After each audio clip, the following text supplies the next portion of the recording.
So we're going to start the meeting. This is February 10th, 2021 meeting for Park and Rec. Those in attendance are John Wally, Mike Mazzarelli, Kara Cartello, Dave D. Deloria, myself, Jeannie Reed Waldron.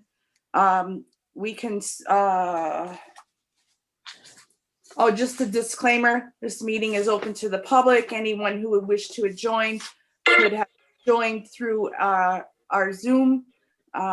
We do have someone waiting to enter our meeting. Yeah. Would you guys like to start with that right away? Okay. Sure. Thanks. Okay, so I'm gonna let him in, okay? Sure. If I can find him. He's here already. Hi, John. John, are you here? I'm here. Hey, everybody. John Goddard. John Goddard, are you here? Yeah, can you hear me okay? Yes, thank you. You Hi. Oh, wonderful. Hello. Okay. So, Kara, you want to go ahead and say a few things, and then we can have John. John say why he's here. Yeah, you mean like the bills and minutes, or just go ahead with? No, we'll have John, and then we'll review those after we're done with John. Okay. Yeah, John's just here today to join us about discussing stormwater operations and a maintenance plan. He's going to give us a little more detail. It's just in response to his email that he sent to everybody or sent to me, and I forwarded to everybody on January 15th. So John, you want to go ahead? Sure. Thanks, everybody. Thanks for having me here tonight. So I reached out to Kara and the commission as part of my work over here at DPW. I'm the town's stormwater coordinator, and I look to help the town comply with the EPA regulations for what goes in our stormwater systems. This involves Park and Rec because there are a number of guidelines that have been developed for municipally owned and managed properties. And both due to that jurisdiction as well as the location of a number of Park and Rec facilities in proximity to, well, the lakes, if we're talking about the town beach, or Great Brook, if we're talking about Wally Park. We just want to make sure that we're doing our best to share some of this information on, we'll call it best management practices. I know that you and your team may have run across a number of these things before, so I don't want to drag everybody to the quagmire, but there are just a couple of quick, we'll call them hot spots that are easy to touch upon in terms of how Park and Rec either can or already has tailored its operations to help comply with some of these guidelines. By and large, probably the easiest one, I got a little bit of information a couple months back when I did an equipment inventory over at Wally Park, and the staff there was helpful to guide me through what they see on the ground and how they see these pieces coming together and the work they do every day. I think Wally Park may be one, if not the only property that sees regular fertilizer treatment. Maybe Prithee Park does as well. But that's probably the lowest hanging piece of fruit that I want to touch upon. One of the guidelines is making sure that we're using a slower release fertilizer at these properties. So I'm happy to coordinate with your vendor or supplier to make sure that we are helping to select the best product that keeps it, frankly, in the ground and not washing into the waterways.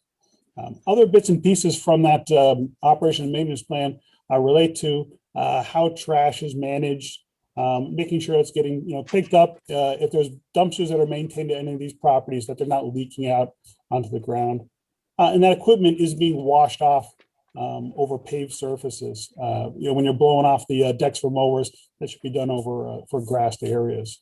And there's a lot of other little bits and pieces in there. Some of it you might see as a good reminder, and other bits of it might be fresh to you and your team on the ground. There are some annual training bits and pieces that have been pushed off due to the COVID-19 matters that we're all wrestling with, as we are seeing here tonight, that we would certainly invite your staff to attend, so they can be on the same page with other town departments. That's it in kind of a, well, not so much of a nutshell, but that's the big picture. Just wanted to reach out to the commission and share that document. I'm happy to field any questions you might have.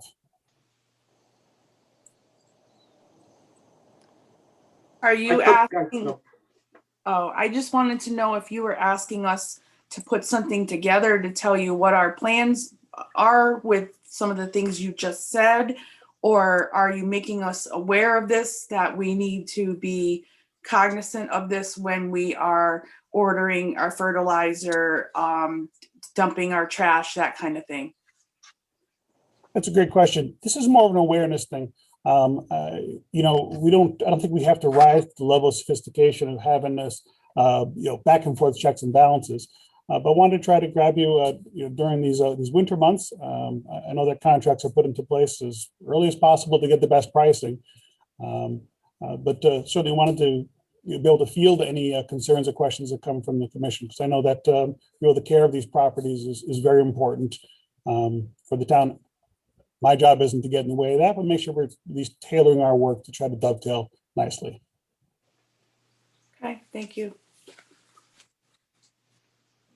Do you Dave? have any comments on the possibility of a spray park? I know we got some feedback from, I think Randy Brown. I'd love to have some information to share on that.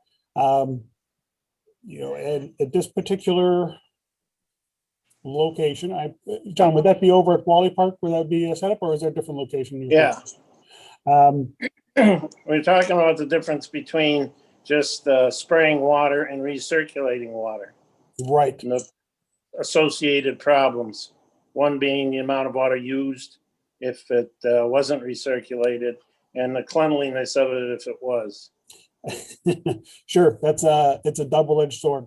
I can speak from my experience over in Westfield, and frankly, we were coordinating through Randy at the time. That certainly the amount of water that can be used is staggering. I think that sometimes the calibration of equipment out there it tends to be loose. You know, if you're a staff member on the ground, that tends to you want to see the effect. You want to see things you know, happening all at once. And so the consumption tends to creep upwards. But to be honest, John, I haven't spoken with Randy about that in the least. You know, from a stormwater management standpoint, it probably doesn't make a whole hill of beans of a difference. I know that in any event, you know, there's a lot of chlorinated water if it's from the town, and it's a lot of water if it's drawn out of the ground. I know it's a lot of treated water if it's a contained system. That we just have to make sure it stays contained. And then, so if you will, the trickle down pieces from that come down to, okay, making sure that we are properly storing any, let's just say, you know, chlorine products wherever they may be stored. Do you know if we have the ability to pump that much water out if we don't have it recirculated? I haven't the foggiest, I'm afraid. Okay. John, I have a question. Would it be possible for you to email us your recommendation for fertilizer that we use, and then we can kind of go back to the fertilizer company and say this is what's been recommended, you know, that type of thing, and look at pricing and availability and stuff like that? Sure, I see how that can be a fruitful exchange. If we help to guide someone one direction, then they can say, okay, this is a better product, or this isn't the right fit because of A, B, C, or D. You know, a lot of these guidelines are written with ideals in place. Thankfully, they haven't, you know, shoehorned us into a sole source with any specification. But I can see that sometimes, sometimes guidelines and reality don't exactly align with what needs to be achieved out there. And the suppliers probably have the best grasp of the right product to make sure they're hitting these targets. So sure, I'm happy. Let me put together a couple of recommendations, and we're happy to exchange with that. Would you prefer to talk to them directly? We use Heritage Land currently. Would you prefer to talk to them directly? Or would you If rather? the commission's comfortable doing so, I'm familiar with a gentleman Terry, right? Over there, I'm happy to reach out to him. I remember having a good relationship when he was building his site over there, so I will strike that back up if everybody's comfortable with that.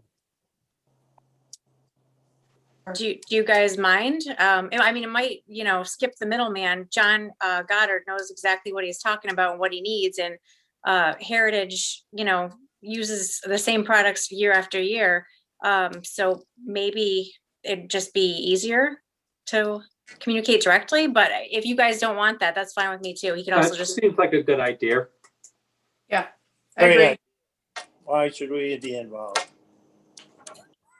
Well, the only So. reason why I would want to be involved and because, I see those dollar signs, John, if they want to raise the price, we're already paying, I mean, it's probably around $11,000 to $12,000 a year to fertilize those fields. And if it goes up because now we're using some kind of designer, fertilizer, that may be a concern, but we would most certainly want to weigh the pros and cons of something like that, so.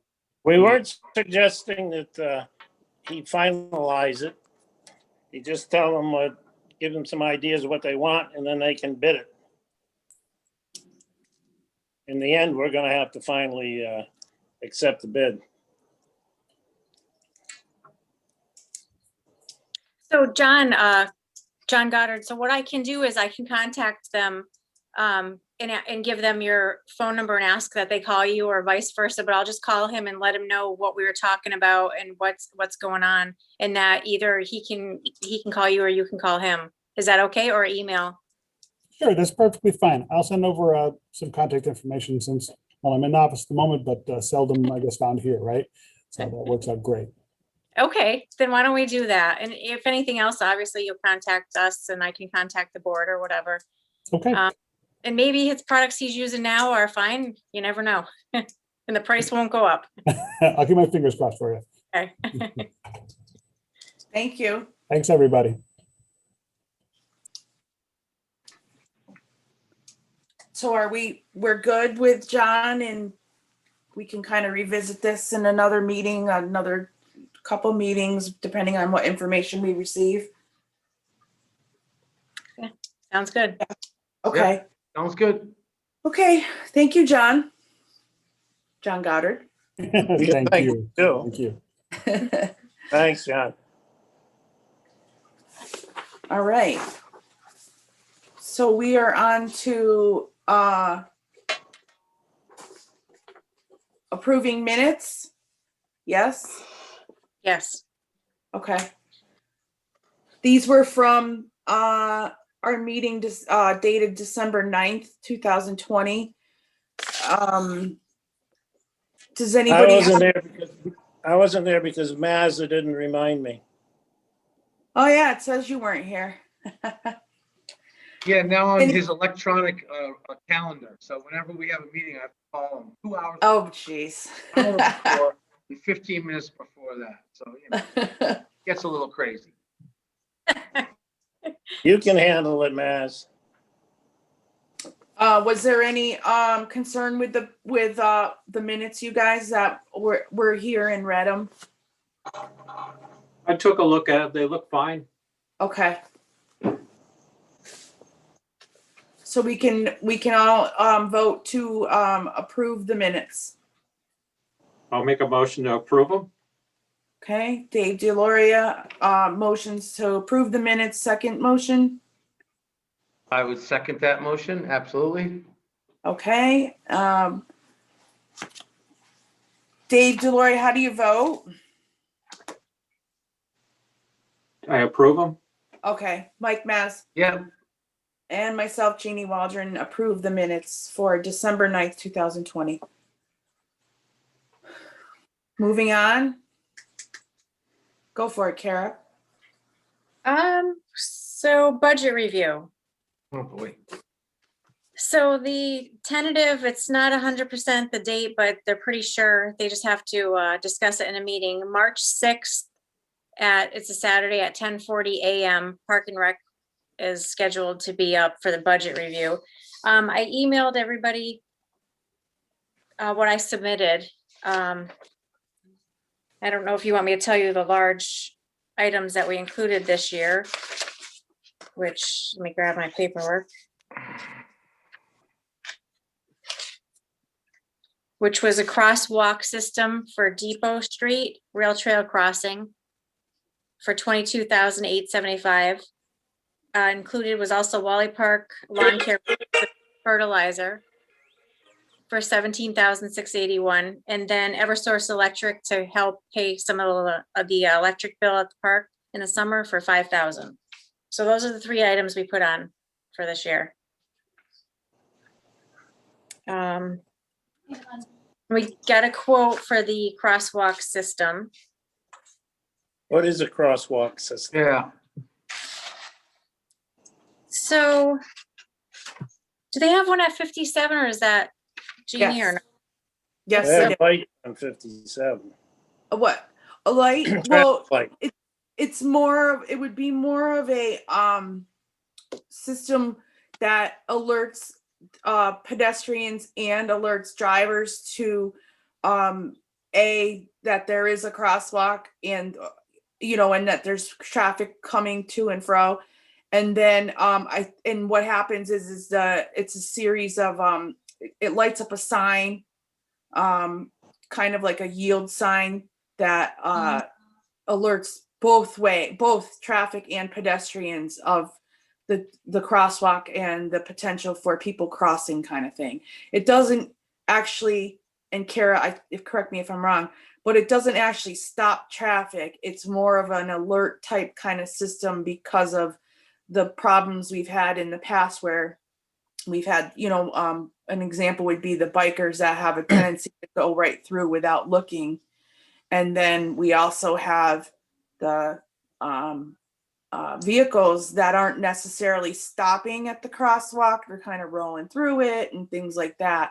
So that system is supposed to be generated solar, and it is supposed to do those alerts. does it just flash all the time or does it flash when it sees someone coming? They have the push button on it. So the pedestrians would push the button. so is this for a number of them or just one of them? Is this like for 3 of them or 4? We already have one down on Miller Road. And the one on 57, it'd be similar to that. So to answer my question, it's for one. 20. I'm just looking at a price here. 22. It's for one. It's very expensive. Yes, it's very expensive. Apparently. Yeah, it's not cheap. I mean, the equipment alone. I still don't understand. There's got to be 2 buttons, one in each direction, and they press them, and what happens? A yield sign flashes red or something, or a stop sign flashes red. Yeah, warning light for the drivers. Once the bike riders hit the button on either side, it'll flash a warning light to the drivers. What kind of warning light? Like a flashing, I forgot if it's a yellow light or a red light while you're going through.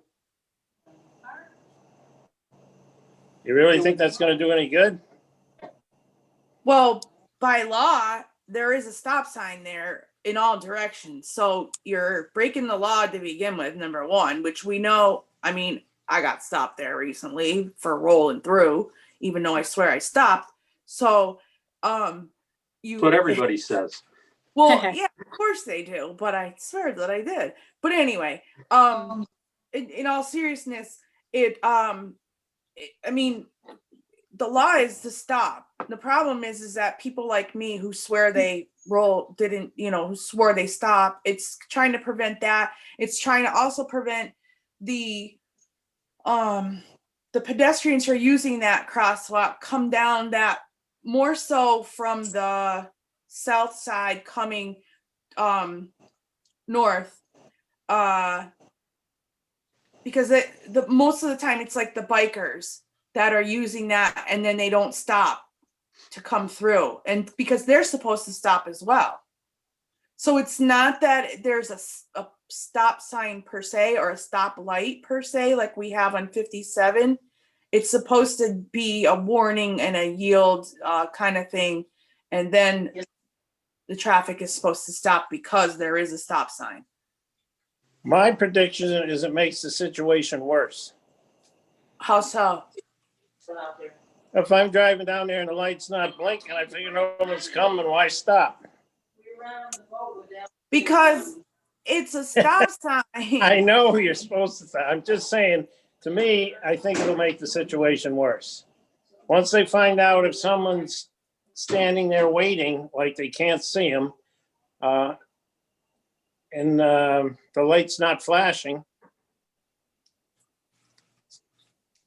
Well, it's gonna be, the light's not flashing, it's an indicator that no one's waiting to cross when indeed some biker might come flying across. I thought the one on Congamon Road has actually got an eye looking up and down the rail trail that puts the flashers on if it just sees somebody on the rail trail coming toward it, and you didn't have to push a button. That would make more sense. Yeah, I'm pretty sure, and I know the ones down in Granby, Connecticut are the same way, that the light's flat. It's like an automated crosswalk. It has an eye that sees someone at the crosswalk and flashes the lights on both sides. I thought. I'll tell I'll you take a what. ride down Congamon Road tonight and check it out, because I think there's one there now. I don't remember a button, and it's not a traffic light, so it doesn't make like a red light for traffic. It just flashes like a warning sign, pedestrian crossing or bike crossing or something. I'll tell you what, for 23 grand, I'll stand out there and just direct traffic. stop. Glad to hear it, Maz, you're fired. So Okay. the quote list. Well, then I could collect unemployment too, plus the extra 400 bucks. I'm in Fat City now. Let's go. Maz, this is a serious meeting. Sorry, I'm sorry. Who shut his mic off? He probably shut himself off. Go ahead, Kara. On the quote, it says passive pedestrian detectors. Is that what he was talking That about? would be what Doug said. And also pedestrian push buttons with signs. So it sounds like you have two options. Well, the push button makes no sense. The sensors make a lot of sense. Well, it sounds like it has both, unless you have to choose, but Well, they break, and it, like the one on 57, that actually, there is a button and that actually trips the traffic light, but this is not that. This is just a warning. So it better work, or what John said is also true. Someone's going to get run over if the light don't flash. Well, we have a couple options. This has become quite a topic of everybody else in the town to want something there. I can tell you that. So we either research a different choice, but I mean, you want to put a traffic light there? That's No. gonna, okay. So So what then, Doug said makes a lot of sense. The push button makes no sense because bikers are gonna come up, they're gonna look, they're gonna see no one. They're not gonna press any buttons, they're just gonna keep going. okay. So we figure out a way with this company that we want the sensors, but we don't need the push button stuff. Is that Yeah. kind of what you're saying? But You- the passive system is what we want. Right, that's what I meant. Now, I don't know if that's an option though, if you can get one or the other, or if you can like put stuff together like that. Well, passive, I think, would be more cost effective because buttons, you have to be wired. Right, The other just run on the solar. yeah. Okay, so what we can do is, for the purpose of the fact that we just got a quote and we are asking for this amount of money, we can revisit soon the options of what we would want there, given John's suggestion with the passive sensory. And we can kind of, figure that out. Sounds like a plan. Let's just hope it's not more than 22,000, because then we're screwed. But we're not guaranteed to get this anyway. We've had this on the table a couple of times, you guys. And that's not to say that we're not gonna, we could get it, but maybe before March 6th, we do some more research with the company, and we contact the company with some questions and things like that. Well, I think for the most part, we should at least get the answers to the questions, can we do it with a passive or an active, or is it all or nothing? Because Jeannie, when we walk in there to present it, they're going to be asking questions like that. And if we don't have answers to them, we're going to get shot You're down. right. That's So why we have to have every single question, every single answer that anybody could think of with answers on paper to hand out, to go, this is the system. This is how it's, this is how they charge us for it. We can't get one without the other, blah, blah, blah. So You're right. That would be my suggestion. You're right. You're absolutely right. So we got a couple weeks so we can look into some things, and we can talk to the company. Yep. Who's gonna do the company? What'd you say, John? Who is gonna contact the company and ask him all these questions? Well, here's the thing. First, I think everybody should read the quote. And then after the quote is read, if you want to email me questions, I can contact them and gather whatever your questions are and email you guys with the answers. You have a copy of the quote already? Yeah, I mailed it to you guys. I mean, the actual specifics, what they're doing? It says on the quote, supply and install 2 each aluminum pedestals with transformer bases, concrete foundations, solar powered radio controlled system, RRFB XL light bars with pedestrian indicator, pedestrian push buttons with signs, passive pedestrian detectors, pedestrian crossing signs, included down arrows, and all mountain hardware. So it sounds like they do have both systems in it. Yeah, so if everybody just wants to look at that quote, and then if there's still any questions, email me. So Jean, Kara, that was in that flurry of emails you sent out this morning, correct? Because I'm looking through those and I'm looking too, and I didn't I'm not see seeing that, it. Sarah. Those were not in the emails from today. Oh, okay. When did you send that one? Do you remember?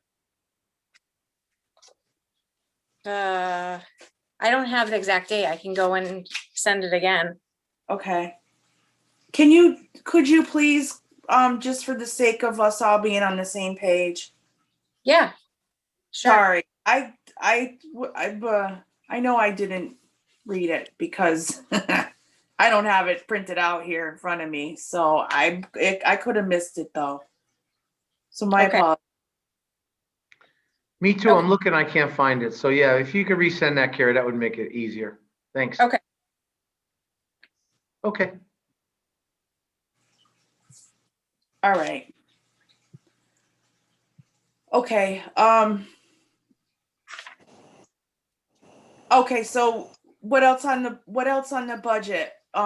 You guys, anybody have any questions? We should probably figure out, I would imagine it's gonna be by Zoom. And if anyone would like to attend, you're more than welcome to. Don't all raise your hand at once either. When is it? Tentatively March 6th. You're down here. I'll zoom in. Okay. If someone reminds me. Math. I'll remind them. What time? Okay. 10:40, is that what you said? 10:40, right? Yeah. That's what I- Yes, I am. And then before we do attend this gala event, we're gonna need to know the the Wally Park lawn care, what that all includes, is that fertilizer, is that cutting, is that, or is that just strictly fertilizer? And It's- then, It's all fertilizer, but I will give you the information. yeah, it's just better to be loaded up with more information than we need than less information, and this is just going from experience from past meetings, right, Jeannie? Absolutely. So Better that to have means you're more. zooming in too, Maz? Yeah, I'll zoom in. Sure.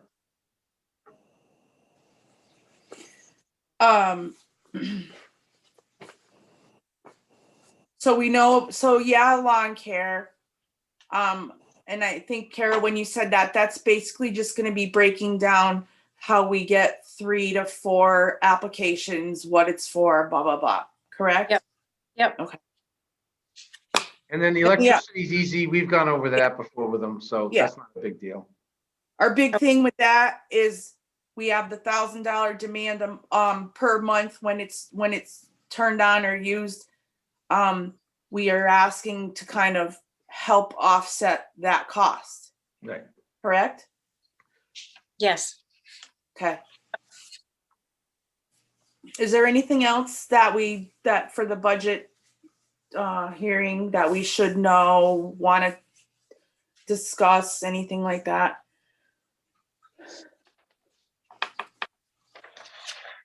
We just added those 3 items. They were asking for a decrease in the line items that we already have. They had us list a 5% decrease and then just list it as if there was no changes. So we did that, but that's just each line item that we already have. Okay. But no, we only included those 3 items. Okay. And then that is all in the email you sent on the Excel spreadsheet is where we have, which not that you can see everyone, but that's the email that Kara sent that breaks down our past years, what we requested or what we used, what we were budgeted and what we spent, correct? Yep. All right. Good. Okay. So we're done with the budget stuff?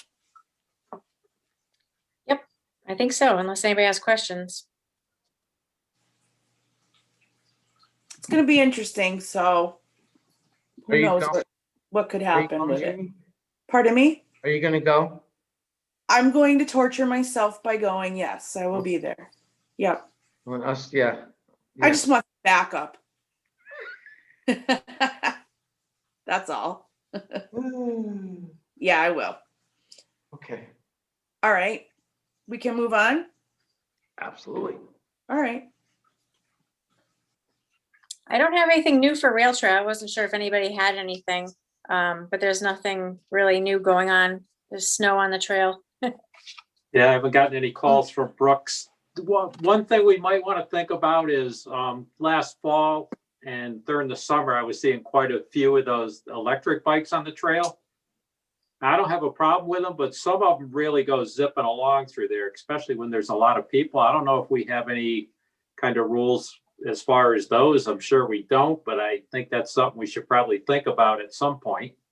I'm pretty sure it says no motorized vehicles, doesn't it?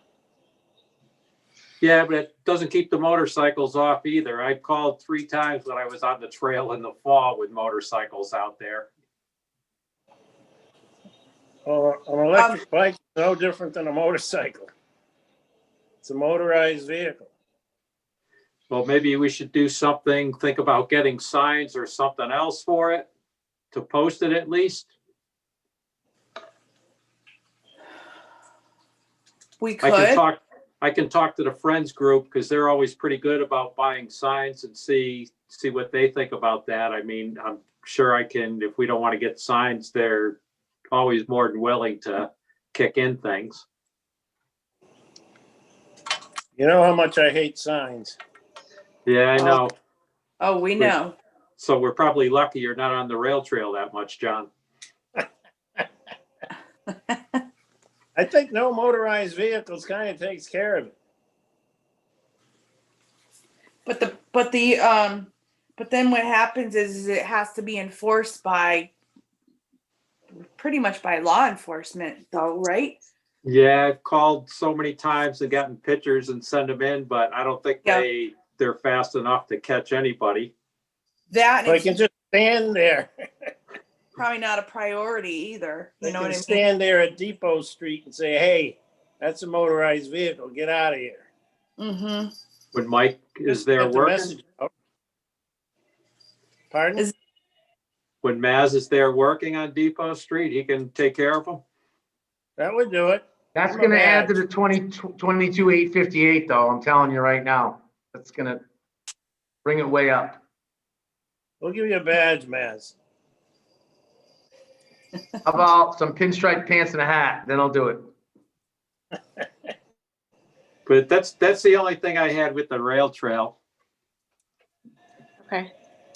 Okay, so we look into some signs. I'll send Brooks an email. I haven't talked to him in a while and just mention it to him to see what Okay. they think. I mean, Yeah. I don't think we should have a million signs, but if we can get them at a couple of the entrances or near them. Mm-hmm. See what they think, but we have money we could put towards that. We have money in the budget. Okay, Okay. Mm-hmm. sounds good.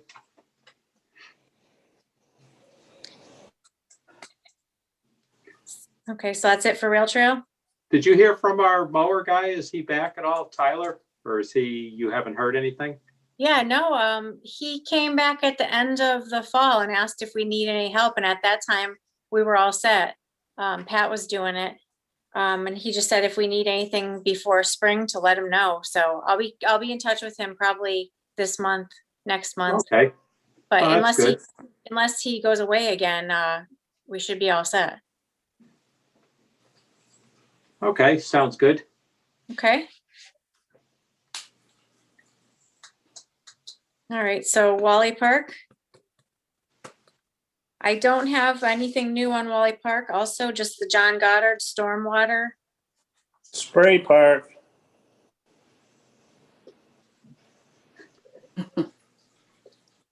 We're gonna have to do some serious research on that.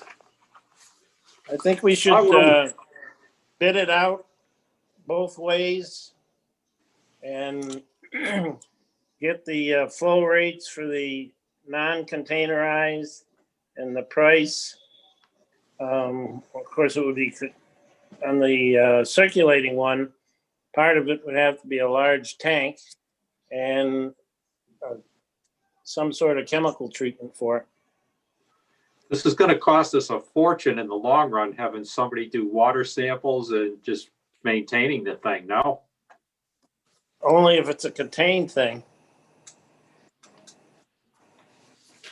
Well, we'll have to outweigh the pros and cons with it.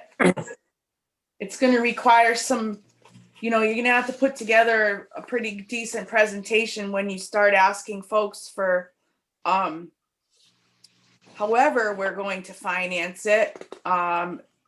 Whether we go public funds or whether we do a combination of and we go to CPC, we still have to be able to, which we could go to CPC, by the way, but we have to be able to have it presented in a manner that is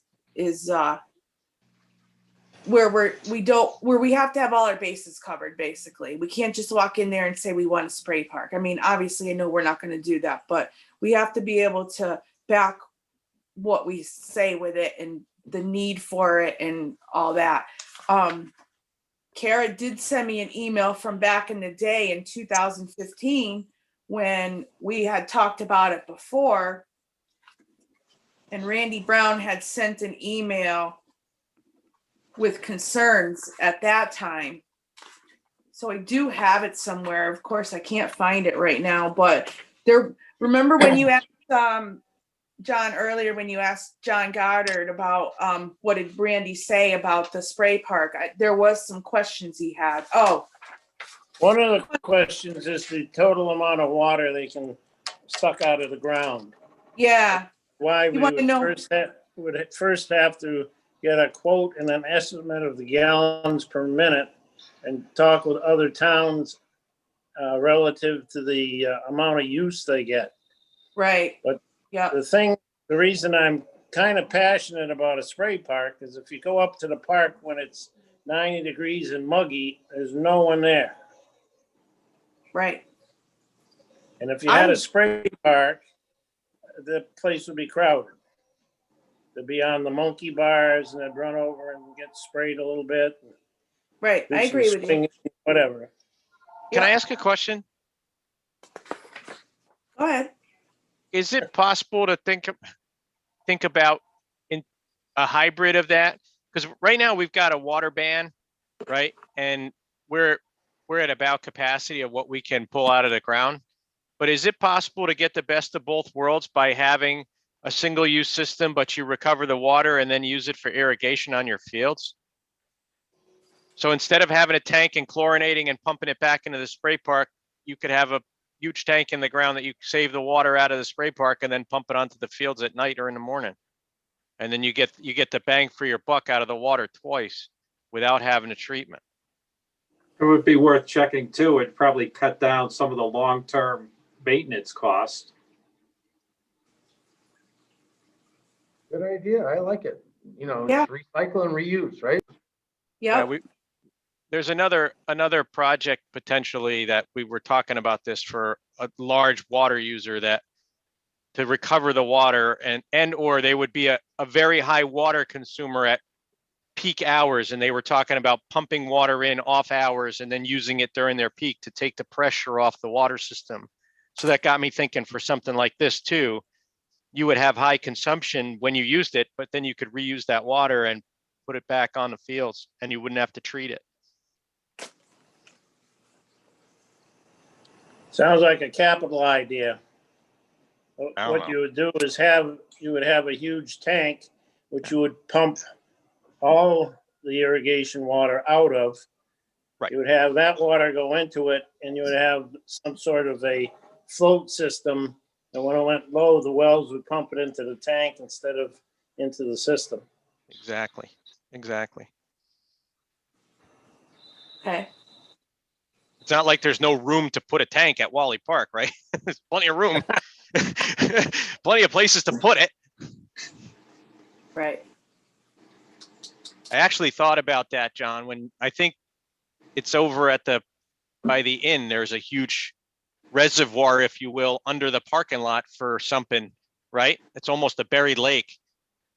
And it's Yes. for stormwater. That's what got the original thinking behind it, was like, that's a great idea if you can store it under a parking lot or store it under a field or something like that. Right. Exactly. Anyway, thank you for indulging me. That'd be I worth think looking that's a into. great idea. And also keeping in mind that that park is built on the aquifer as well. So there is the water supply. Granted, I know we are with the water usage problems we've had over the years in the town, but we are right there where we do have access to that. So that's another thing. So we have a good spot, I guess is what I'm saying. We have a great spot. Mm-hmm. Okay. And the water we use does go back into the aquifer, that which doesn't evaporate. Correct. All right. What else for Wally Park?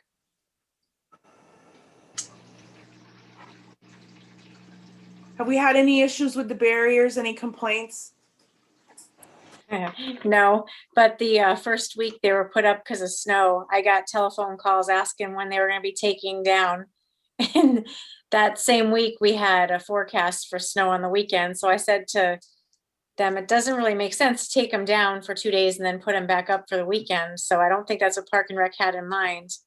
Because they had mentioned, said something about if there's no snow, we'll revisit it. So luckily, I guess we know since, I don't know. Because the people on Facebook thought that when it didn't snow, that someone was going to go out and move the barriers to open the park back up and then put like you said, put the barriers back. And one Yep. lady posts on Facebook, oh, I'm more than willing to help move the barriers when there's no snow. I was like, oh boy. I just kept scrolling right along. Yeah, I that's got, where that came from. yeah, I Oh. got a handful of phone calls on that one. They must have got together. Yeah. Yeah. The whole point of the barriers is that if you allow access to the park, then all the sidewalks and all the handicapped areas would have to be snow removal. Correct. And we put them back far enough so that if people want to walk their dog or anything like that, they can just pull in, park there and walk their dog Correct. or jog or whatever it is they want to do. They're Yeah. supposed to be there for exercise, I think. Yeah. Well, you always have a few that have to complain, so We ignore them. that's what I did. Anything else with Wally? Nope, that's all I have. Okay. And then we have new business. Can we move on to that? Yeah, Do we have any? Does anybody have any new business? I don't have any new business. Anyone else? I don't have anything yet either. Okay. So guess what? Whee, we're good. Yes, we're good. Someone would like to end it? Go ahead, John. I make a motion to end it. End the I meeting. second that motion. Okay, John Wally motions to end the meeting. Mike Mazzarelli seconds the motion. All in favor? All in favor? Aye. Aye. We all are voting to end our